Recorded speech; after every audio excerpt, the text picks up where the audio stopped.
So I've been thinking a bit about what I want these vlogs to be, and I think one of the best things for me to do is just make them into just a sort of making concrete some of the things that I've been thinking about lately.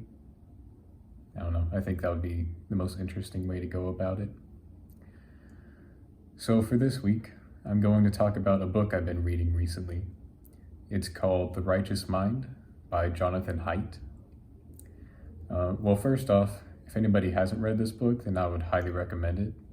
I'd say it's the most important book I've ever read in terms of my ability to understand how other people think. And the premise of the book is basically that the author is trying to convince you that humans have different morals, sort of in the way that they have different taste receptors on your tongue. Sort of like how you can taste sour and sweet and bitter and spicy. You can also have different moral systems. Like, do you care about liberty more, or group loyalty, or care versus harm? And different people have different responsiveness to these different morals, in the same way that some people prefer sweet things, some people prefer sour things. In the same way that individuals have moral hierarchies that they make, and each one is sort of unique to every person. And in the book, he makes a really huge discovery, pretty much, that while individuals do have preferences for moral hierarchies, the real gigantic split between them is really between politics. And people who lean liberal versus conservative have basically just completely different moral hierarchies. And the reason why people don't seem to be connecting a lot lately is because we're just trying to talk about specific issues, when in reality it's just that we have different morals and we don't realize that. So we're pretty much fighting over morals, which is something that is very difficult to see eye to eye on when they're just so different from one another. So basically, what I got from that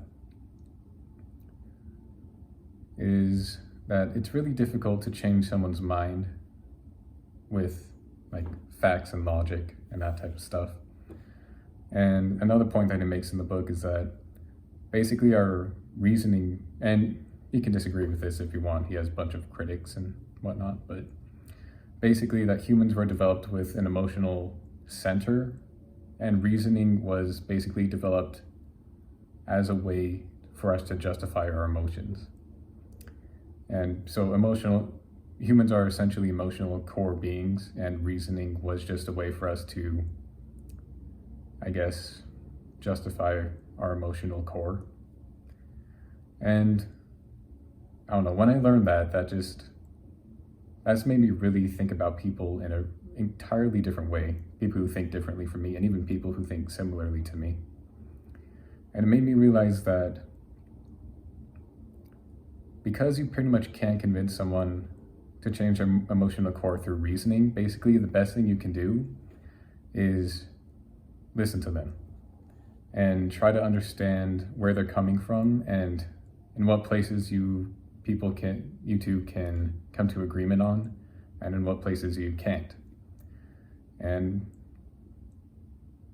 lately, I guess we've been focusing a lot more on the places where we don't connect as much, but in reality, we connect quite a lot in this country, but just as people. And there's a lot more similarities between all of us than there are differences. And I think it's just important to remember that just because somebody thinks differently from you, it doesn't mean that they're wrong, and it doesn't mean that you're right. And it could just be that you two just see the world in such incredibly different ways, and you just put different value on things. And that isn't a bad thing. And we can reach a we can reach compromises in places where we don't think we can. Just because nowadays we're thinking a lot more in terms of, I guess, extremes. And fact of the matter is that most of the progress that we can make isn't on the extremes. And I think we're focusing a bit too much on it, and that's what's polarizing us more than anything. And it's important, I think, for us to remember that, yeah, there are places where we disagree and we can talk about those, but I think it's important in the first place to figure out where we align and where we can work together to achieve something better. So that's what I've been thinking about this last, I guess, month or so. I guess let me know what you think about it, and I'll see you later.